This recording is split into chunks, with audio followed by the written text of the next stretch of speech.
during the talks. Thanks.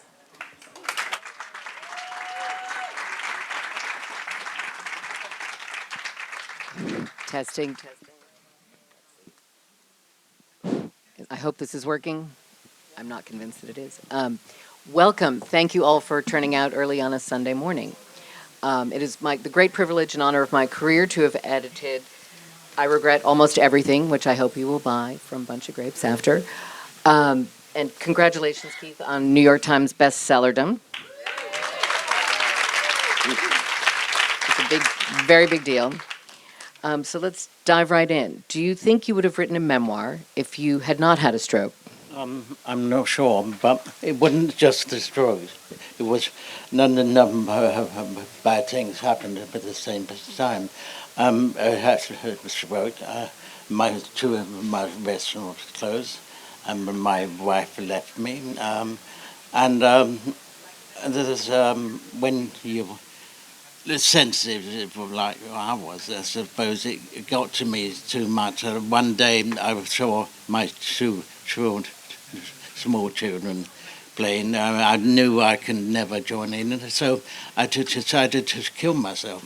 Instead of killing other people, I decided to do that. Actually, today is the anniversary. 7 days, years ago today, August 3rd, I tried to commit suicide. So the day was a happy day for me.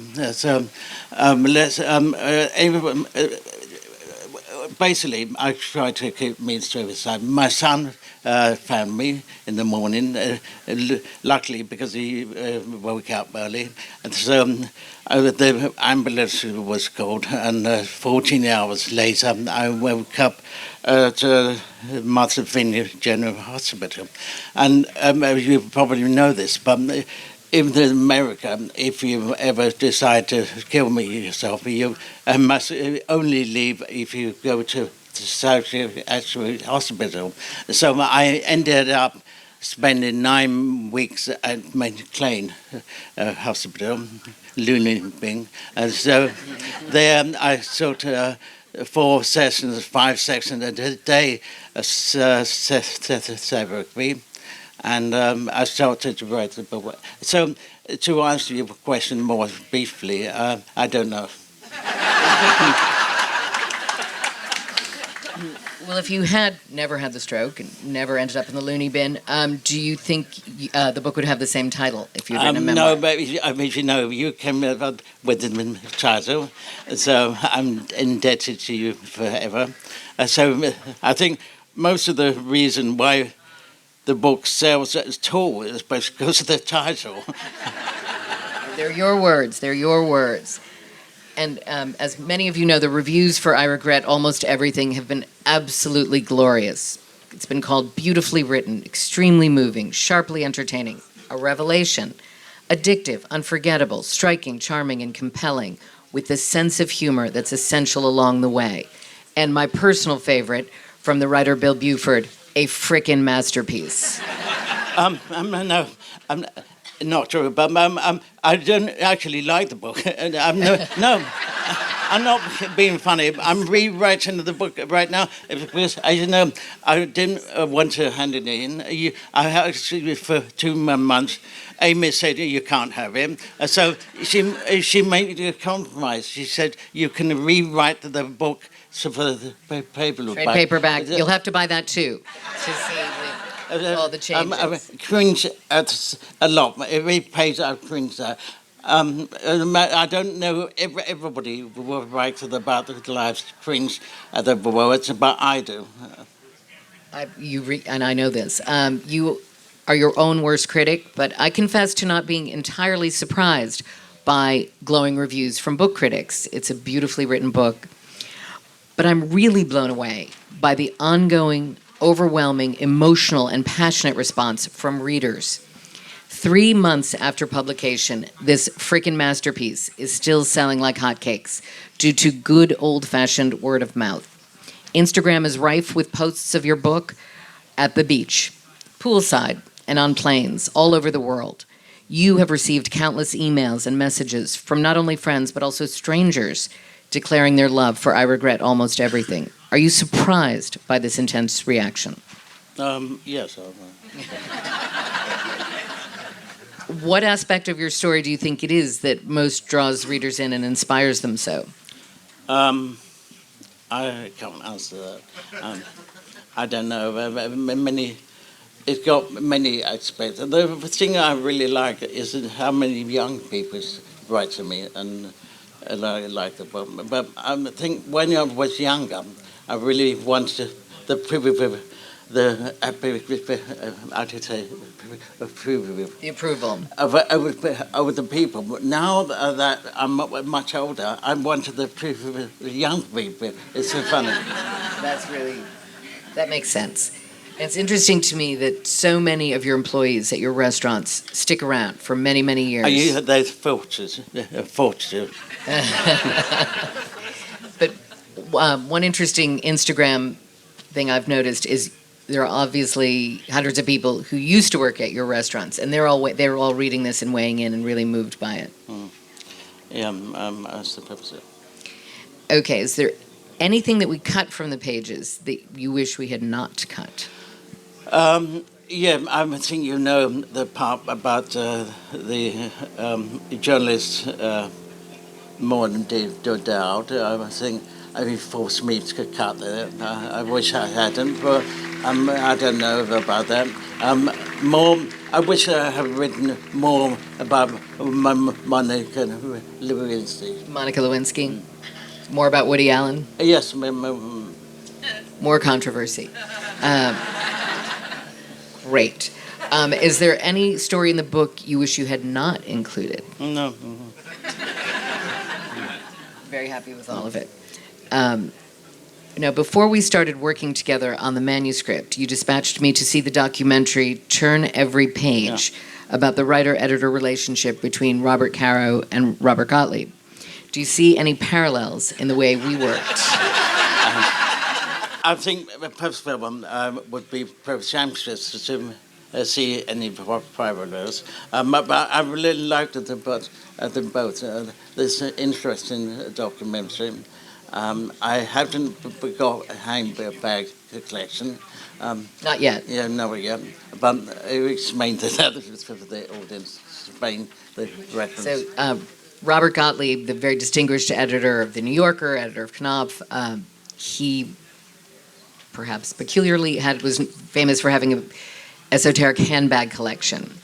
And it was displayed in the documentary. And it is one of the things you're like, okay. But it's a great documentary. I would recommend it to everybody. Yeah, it's well worth watching. A lot of insights, and it's sort of the most intense editor-writer relationship in the history of book publishing. So if we can even achieve a little amount of that, I think we worked very intensely on this book for 3 years, and we cared about every comma, and as they did in that documentary, every semicolon. The most important thing, Amy would arrive at 9 o'clock with a latte for me. Latte. I miss bringing you lattes. We'll have to come up with a sequel. And I know you despise the question, what's next, but would you ever consider, I know from our standpoint, our publisher would love you to write a book of essays and weigh in on any subject. I'm writing a play right now. You're writing a play. And what is this, we ask? No. Okay. Stay tuned, everyone. And what would you say, do you have a favorite chapter in the book or a favorite section? Ones I don't like more. Probably the one where I've traversed to Kathmandu, India. I really like the story about the man on the train in India who lost his money and lost his soul.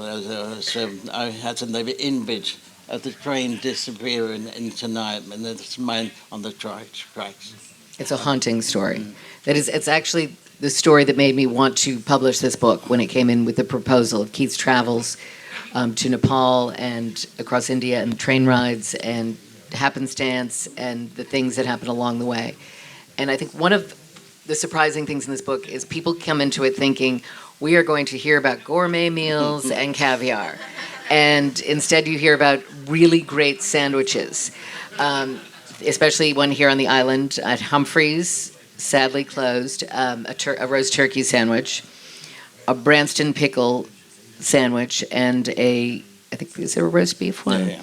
Roast beef, and then a lamb sandwich. So, what would be your last meal, to ask a cliche question? I don't know. But you specifically left out a lot of the.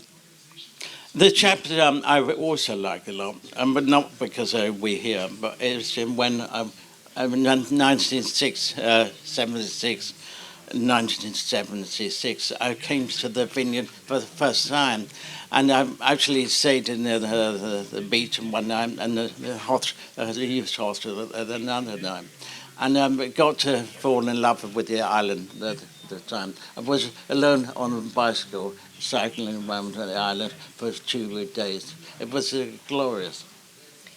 That's well worth reading, and I mean the whole book is, of course. But if you live here, don't miss that chapter. And there's a lot of history there. It was Deaf Utopia, and the Wampanoag Indians, and I've been here many times and learned a lot that I had not heard about before. I also think when you get to Soho, that's a really special moment in time, historical, not to be repeated kind of moment in history. And now we have to hear about your least favorite chapter. Most least effective, maybe Cafe Luxembourg.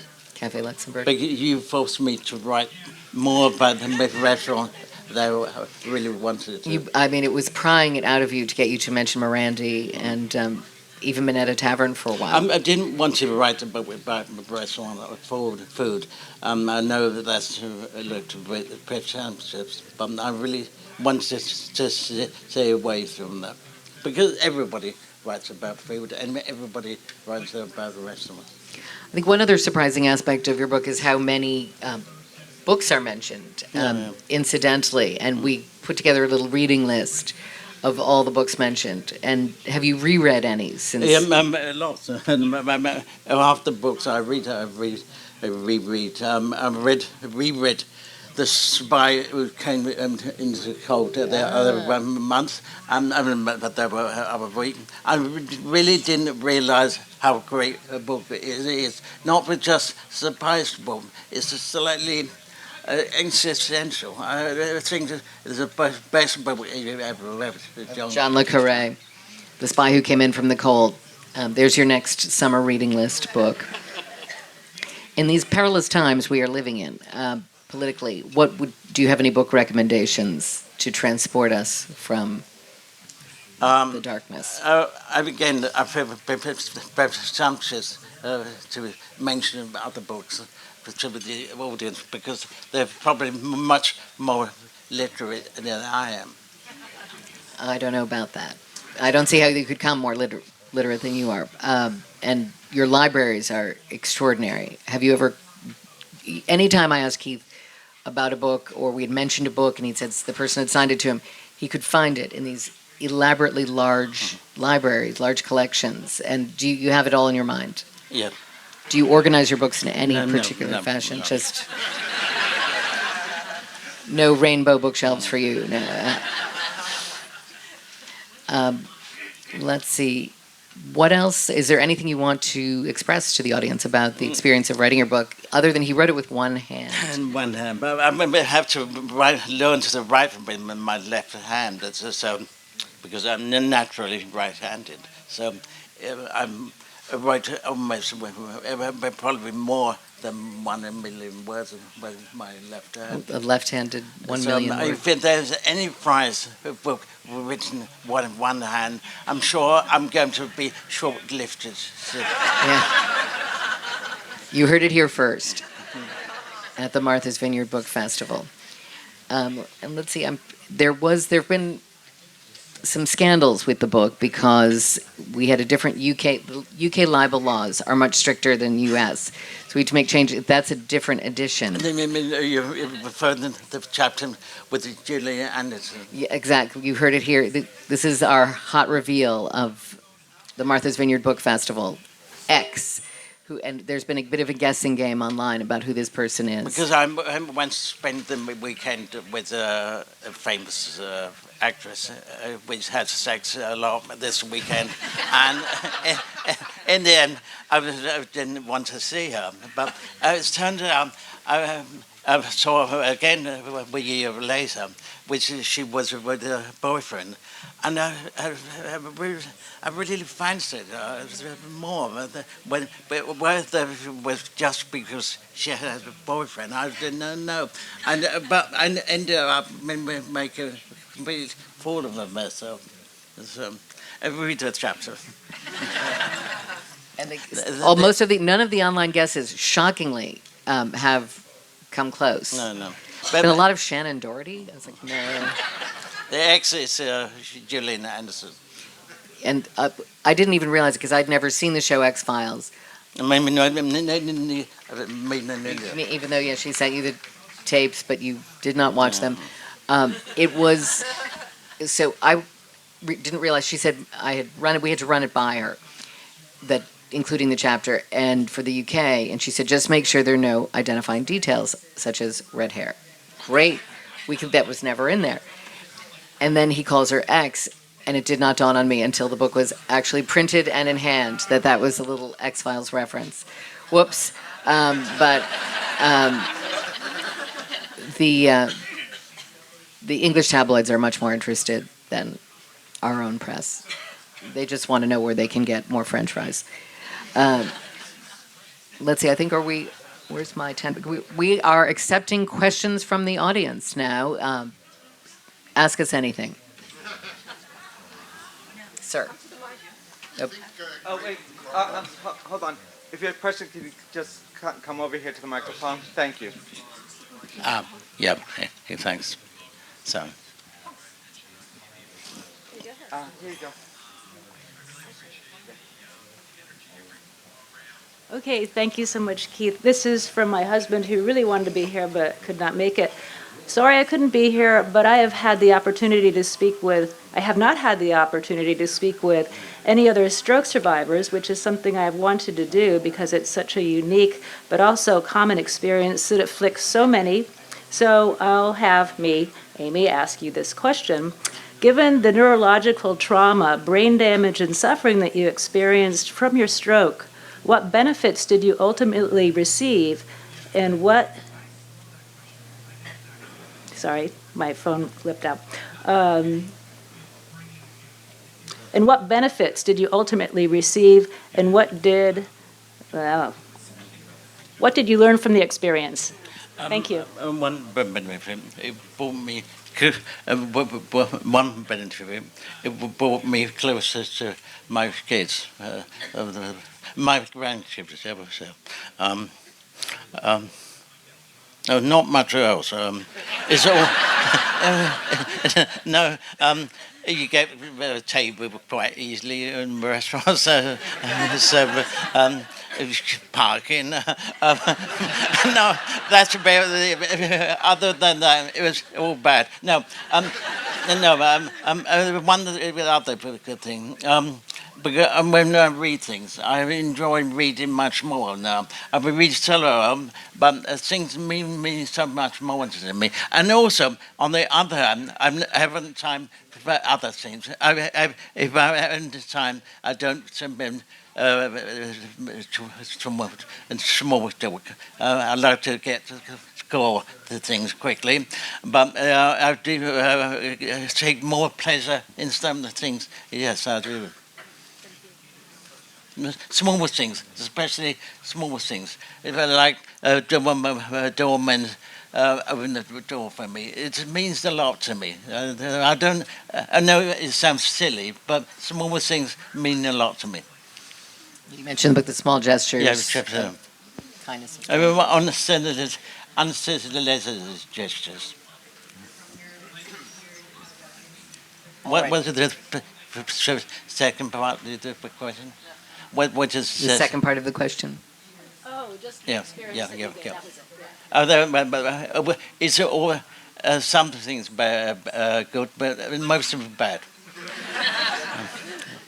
you, you Come on up. Could you come up to the microphone, please? Thank you. I don't know that you'll like this question. it sounds great already. Graydon Carter is going I to be don't like him. No, no, I'm joking. That's not the question. Graydon Carter is going to be here later, and I was just wondering, do you think he will remember his old days from Spy magazine, and roasting Donald Trump, or is he just a celebrity guy by now? I don't know when it was. He and me were working with. He continued to roast Donald Trump well into not only Vanity Fair days, but into his airmail days now. He's still chief short-fingered vulgarian nemesis. But those are spy. No, it's just the same. It's the same. It's mentioned in the book.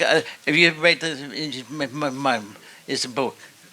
No. And we read it because I'm he's. going to read your book. No, but it's really, really good. It's true.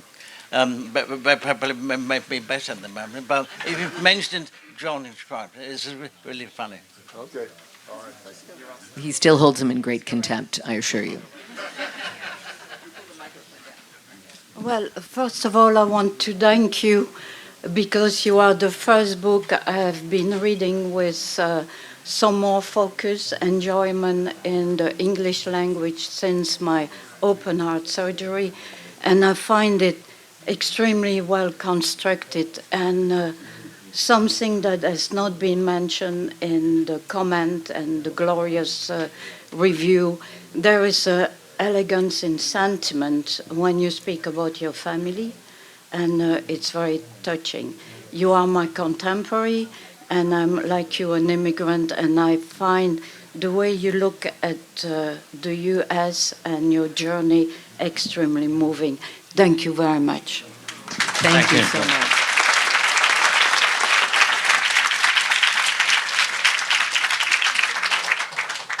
It's a pleasure to hear you speak. I had two questions. One is, do you see yourself as an artist? And the second is, what haven't you done that you're looking forward to doing? One. No, I've never seen myself as an artist.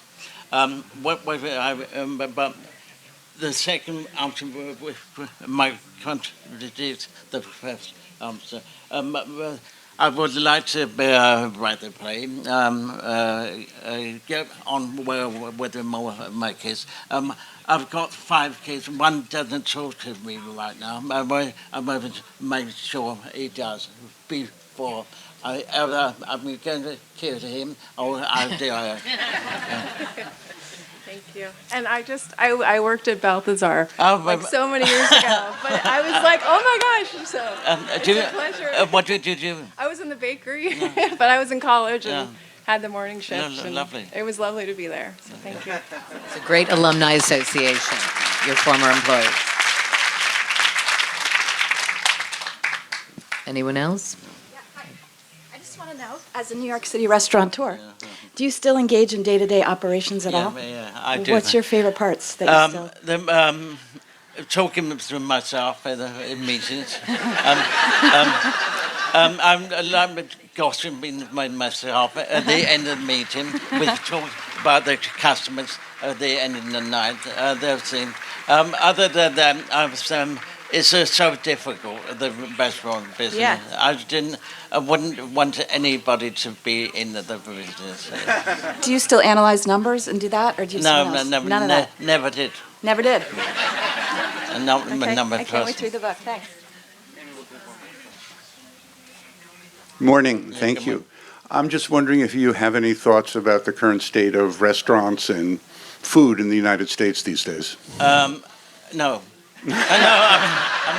I can't barely have to pay in my money. I can't think about big pizzas. I've got so many issues about Bazaar and the other restaurants. I can't think about the whole thing.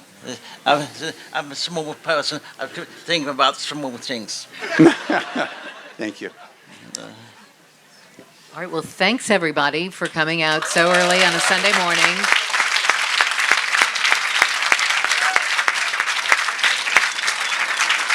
Keith will be stamping books in the blue tent behind us. Come see us there. Thank you.